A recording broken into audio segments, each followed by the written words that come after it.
wabarakatuh. Perkenalkan, nama saya Marsha Devi dengan NIM 2448201123 dari kelas 1C Farmasi.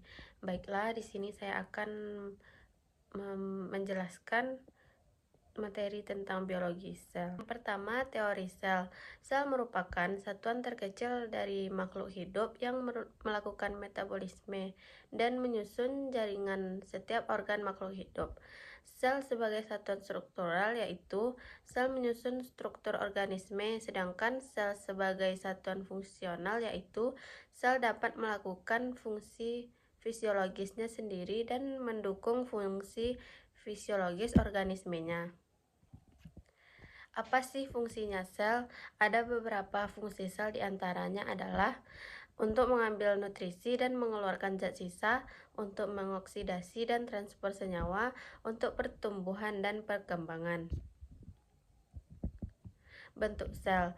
Ini seluler adalah organisme yang hanya memiliki satu sel. Misalnya ada yang berbentuk batang, bulat, dan spiral. Contohnya amuba, bakteri, diatom, protista, Streptococcus, pneumococci, dinoflagellata. Multiseluler terdiri dari banyak sel yang saling bekerja sama untuk menjalankan fungsi tubuh. Ukuran sel. Sel sangat kecil, diperlukan mikroskop untuk melihat suatu sel. Panjang sel atau lebar sel dapat diukur dengan mikrometer okuler. Klasifikasi sel terbagi menjadi dua, yaitu eukariotik dan prokariotik.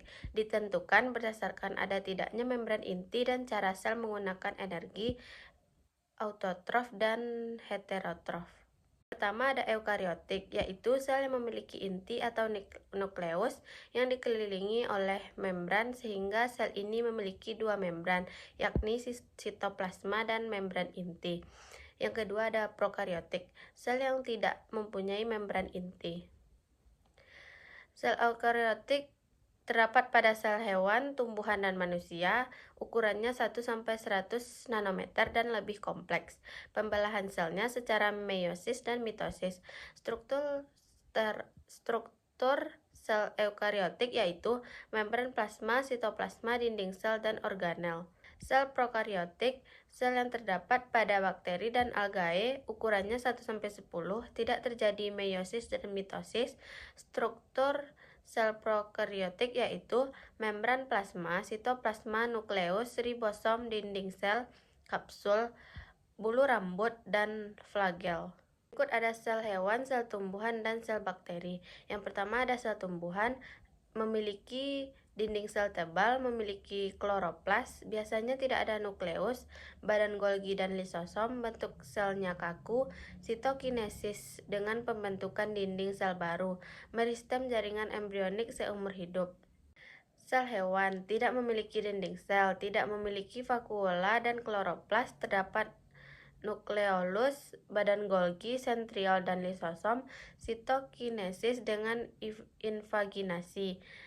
Totipotensi lebih rendah dari sel tumbuhan. Berikutnya sel bakteri.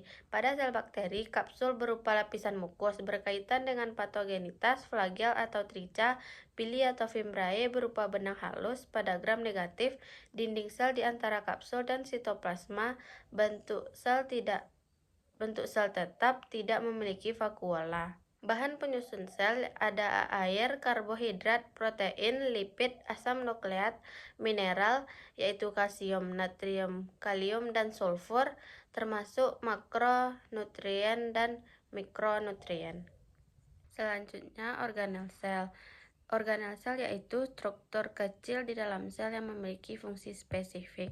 Yang pertama inti sel, yang merupakan komponen dasar dan tetap, pusat reaksi, tempat kromosom dan biosintesis komponen di dalam sel. Inti sel berhubungan dengan retikulum, endoplasma, dan ribosom. Protoplasma aktif melakukan metabolisme, terdiri atas sitoplasma dan vakuola. Sitoplasma mengandung senyawa organik hasil metabolisme dan organel terjadinya glikolisis, hidrolisis, dan proses lainnya. Vakuola berisi cairan sel. Setiap vakuola dibungkus membran tonoplas yang memisahkan sitoplasma dengan cairan vakuola. Mesosom Retikulum endoplasma pada sel jamur. Pada sel prokariota berupa pelipatan membran sitoplasma untuk memperluas permukaan dalam. Retikulum endoplasma. Protein yang dihasilkan dari RR antara lain adalah protein yang disekresikan keluar sel, protein integral membran, protein-protein khusus di dalam organel seperti di dalam badan Golgi, lisosom, endosom, dan vakuola, makanan pada sel tumbuhan. Mitokondria. Untuk pembangkit tenaga, strukturnya membran luar, membran dalam, matriks krista, fungsinya untuk memproduksi energi atau ATP melalui respirasi seluler. Lisosom, strukturnya kantong membran yang berisi enzim hidrolitik, fungsinya mencerna material yang masuk ke sel, menghancurkan organel sel yang rusak. Selanjutnya, materi tentang siklus sel. Siklus sel merupakan serangkaian peristiwa yang terjadi dalam sel dari satu pembelahan sel hingga pembelahan berikutnya. Fase-fase dalam siklus sel yang pertama, fase G1, yaitu pertumbuhan sel dan produksi protein. Fase S merupakan replikasi DNA, menghasilkan salinan kromosom. Fase G2, pertumbuhan sel lebih lanjut, persiapan untuk pembelahan. Fase M, pembelahan sel dibagi menjadi mitosis dan meiosis. Pembelahan secara mitosis yaitu pembelahan sel secara mitotik. Yang pertama, profase, kromosom memadat dan terlihat. Metafase, kromosom berjajar di tengah sel. Anafase, kromosom terurai dan bergerak di kutub sel. Telofase, kromosom berada di kutub sitokinesis dimulai. Meiosis yaitu pembelahan sel secara meiotik. Yang pertama ada meiosis 1, profase 1 untuk pertukaran genetik, metafase 1, anafase 1, dan telofase 1. Gangguan siklus sel dan kanker dapat menyebabkan pertumbuhan sel yang tidak terkendali yang dapat menyebabkan kanker. Sel kanker mengabaikan sinyal regulasi normal dan membelah secara berlebihan membentuk tumor. Baiklah, sekian video penjelasan dari saya. Semoga bermanfaat. Assalamualaikum warahmatullahi wabarakatuh.